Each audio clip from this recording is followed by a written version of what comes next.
Hi guys, welcome back to my channel. Today's video is going to be my 2019 luxury wish list, and I'm probably a little bit late to the party. I think mostly everyone's already filmed their 2019 wish list, but nonetheless I thought that I would film this video and share with you the items that I have in my sights for this year, 2019. If you do like these sort of videos, I'd love if you would hit that subscribe button below.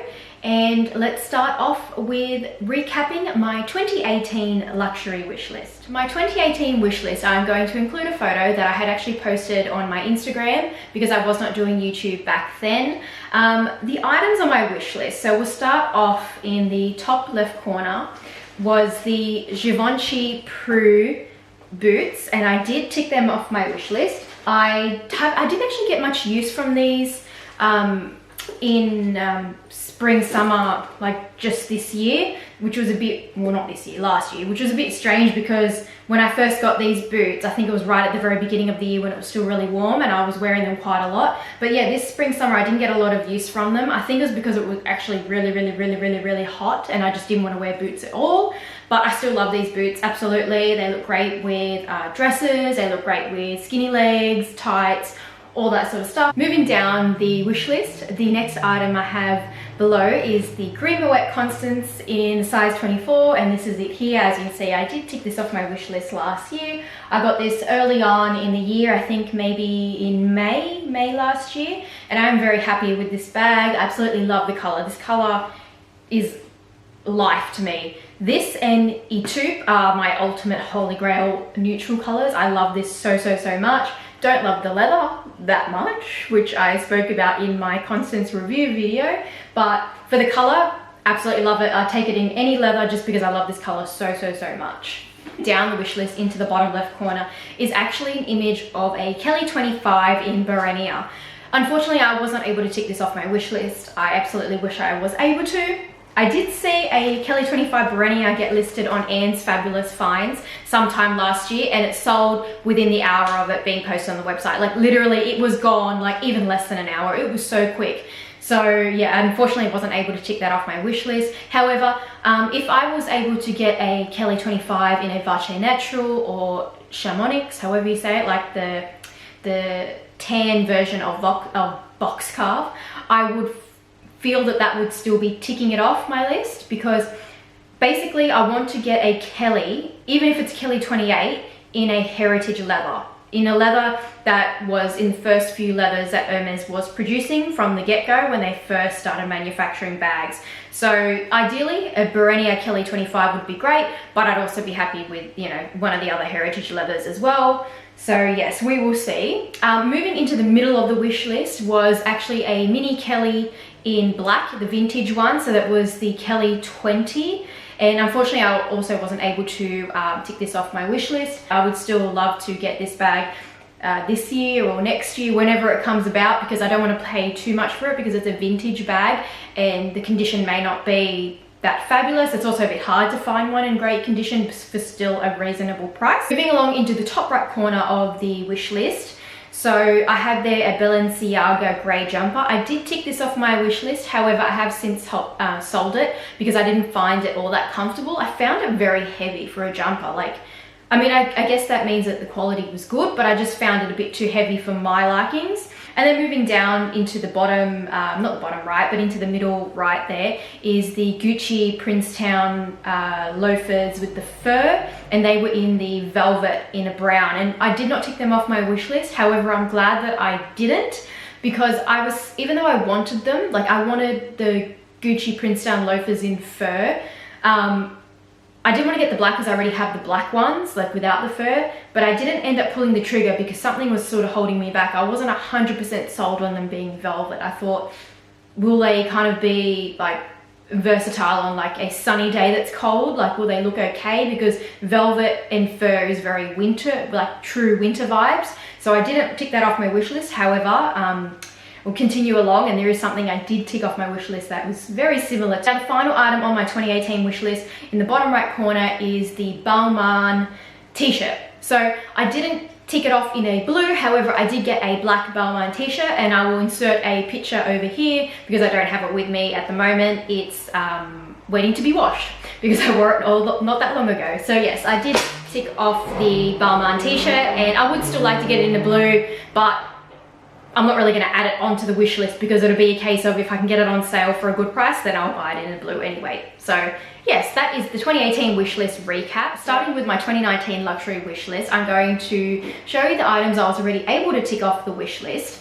So I'm not really, when it comes to my wish list, I'm not purchasing things like in order of when I want them, because it doesn't always work that way. It's a matter of when the products become available, when they become available for the right price, like for the price I'm willing to pay and that sort of thing. So as I run down the list, you will sort of get an understanding with some of the items that perhaps they're not always available all year round, or yeah, sometimes I'm just waiting for them to become available on the pre-loved market as well. So that might be the case. In this instance, I was able to tick off first the GG Canvas Gucci Princetown Loafers with the fur, which is actually now a wool fur, which is really good that they're using sheep's wool instead. So with these, I knew that they were going to be on the top of my wish list. However, I'm very frugal and I didn't want to pay like full price for them. So I was waiting to sort of see if there was any coupons that Matches Fashion was going to offer, a Mike Teresa, but unfortunately they were not in stock on either of those websites, and I did get a coupon for both of those websites just recently.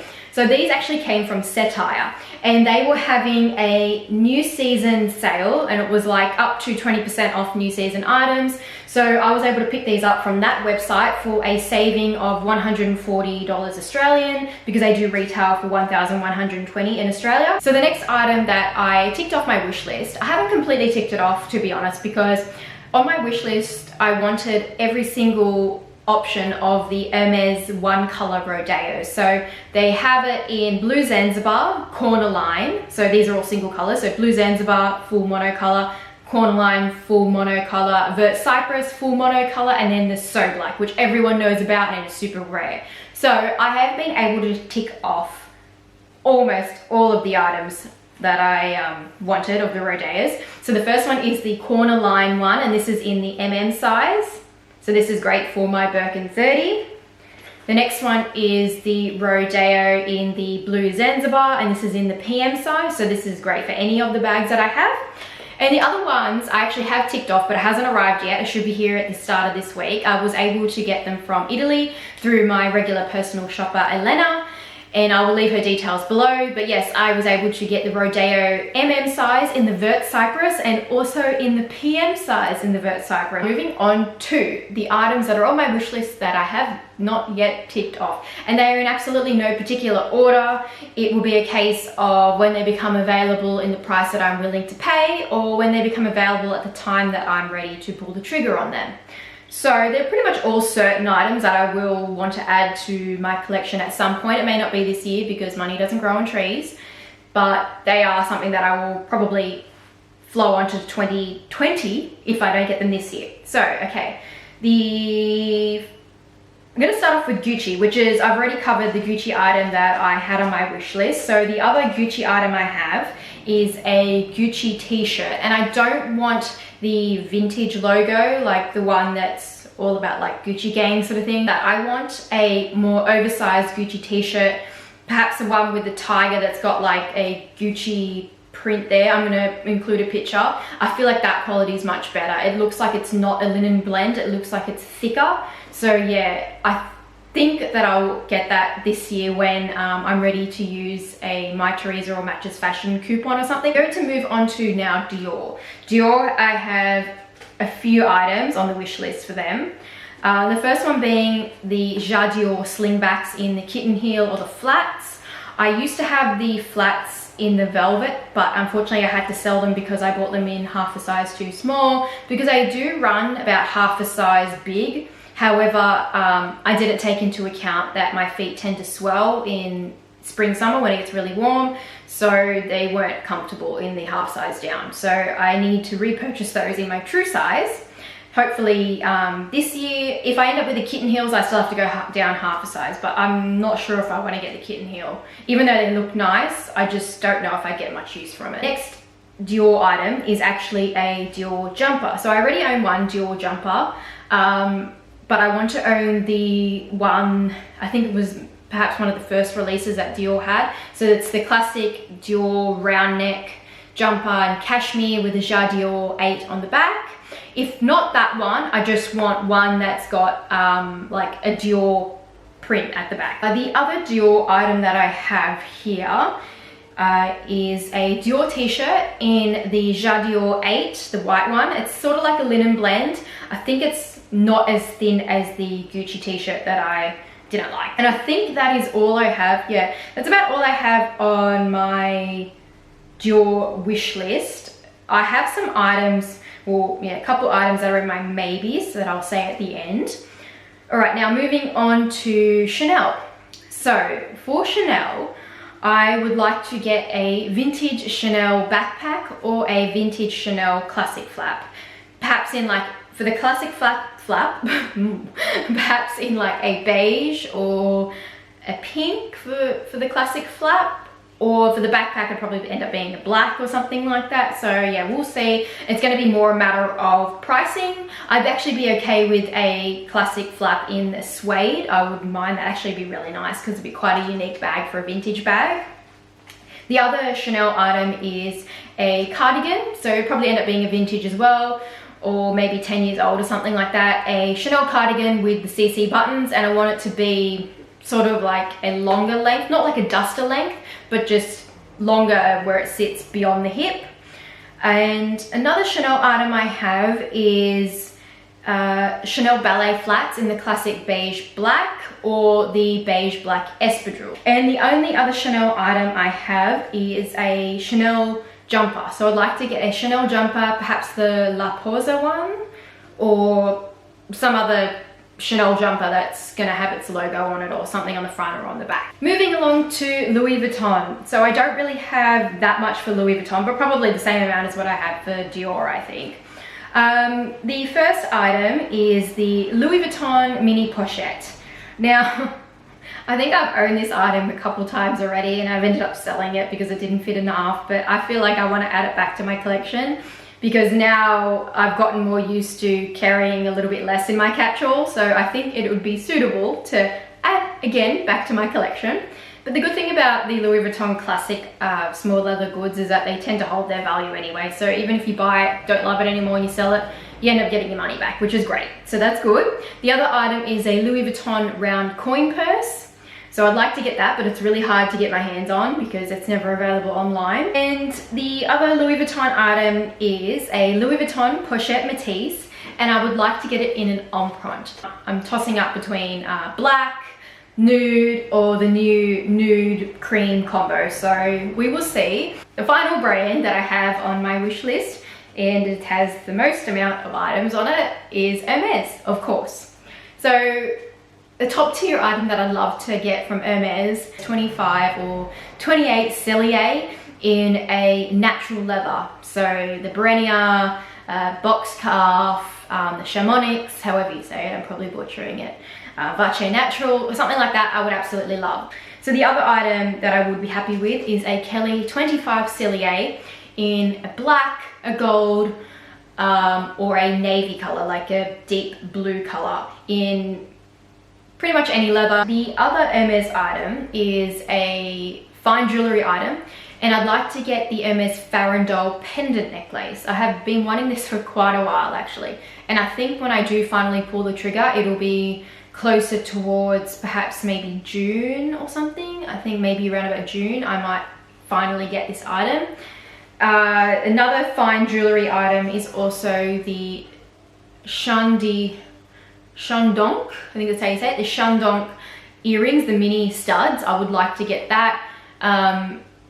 I need to recheck the post though, because I think the Hermes post might be a bit too thick, so I need to have a look, because when I got the Pop H earrings, the post was super thick, but I might be okay with it if I try again and just leave the earrings in my ear for ages so my ears get used to that thicker post. The other Hermes item on my wish list is the Hermes Polo sneakers. So I am like on a wait list. I have reserved my size for when they become available in store, and I particularly want them in the all white. The other Hermes item that I'd like to add is the Constance belt in the 32mm. The next Hermes item on my wish list is also the Strap Sangle, if that's how you say it. So they released these kind of soft canvas straps, sort of like the Fendi ones, but they look like a bit of a guitar strap. So I'm kind of a little bit on the fence about this one. I put it in my wish list because, as we know, you have to spend at Hermes to eventually get a bag. So it's something that I have been thinking about for quite some time to get the strap. However, I think that I won't get the strap until I get my next Kelly bag. So I can actually use it for that as well, and rather than just using it only for the gris asphalt one. The final Hermes item on my wish list is the Oran sandals, and I want to get them in like a light blue or a marine blue, like a navy blue. If I can't get it in a blue color, then I will opt for a pink, preferably a light pink though. I think they had the last light pink they had was Rouge Blush, but I'm not quite sure if it's still available.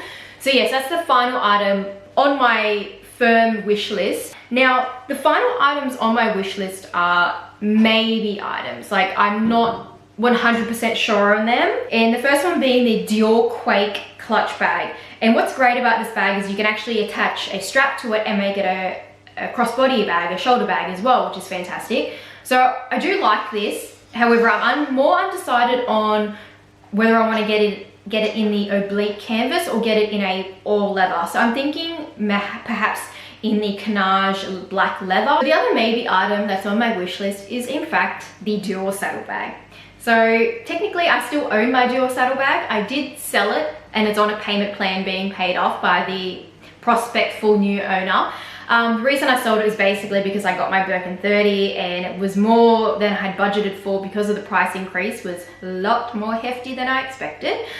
But that aside, yes, I have sold that and I have added it back to my wish list to repurchase it in the future. However, I don't want to get it in the oblique. The reasoning behind not going for the oblique again is because I found that in spring, summer, I wear a lot of florals. I wear a lot of patterns like stripes and all those things. I mean, the oblique can go with those, but I still found that they clashed a bit for my wardrobe aesthetic. I think it'd be better if I just get a leather version, perhaps the black, perhaps the new blue that they've come out with, or a pink. So either I'll re-add it back into my collection as the new model, or I may purchase a vintage black model or a vintage tan model, but I kind of wanted to have the gold hardware because I still have the Dior strap. So it's more of a maybe item on my wish list. May come back into the collection this year, may not. So we will see. And then the final maybe item on my wish list, like I want it, but I'm hesitant because I tend to like to buy bags that I'm sure going to hold their value, and I'm a bit unfamiliar with this brand as to whether it does hold its value. And it's actually the Strathberry midi tote in tan bridal. Now, this bag, I think I love it most actually for the leather. I love this particular leather because I've seen the midi tote in other colors, but this particular one is like a raw leather. So it's like the Hermes Barenia. I don't know if it's exactly like it, but it's got similar characteristics to the Hermes Barenia, where it's quite oil soaked and it's raw. And I think it's, if it's like the Hermes Barenia, then it should be like the traditional Barenia. It should be resistant to water, however not resistant to scratches. So it will probably get scratches and show a lot of wear, which is what I like and appreciate. So I really like this bag actually more so for the leather, because I feel like it kind of scratches my itch when it comes to Hermes Barenia. But I also like the bag shape as well. I do really like the bag shape. And the other thing that's holding me back is because I don't tend to use big bags very often. I only use my Birkin 30 when I need to carry, I know I need to carry a lot of things, like my daughter's things. It does have a shoulder strap, so perhaps it will be okay. Even though it'll be about the same size as my Birkin 30, I've got more versatility to the bag having a shoulder strap. So yeah, I really like this bag, and it's in a very reasonable price point. I think it'll work out to be around about maybe 1,200 Australian dollars after tax. So yeah, it's in the maybe because I haven't quite committed to pulling the trigger on it, but I really think that after talking about it again that I should get this bag. I think I've rambled enough. So if you do like this video, please give it a thumbs up, and I hope to see you back in my next video. Thank you. Bye.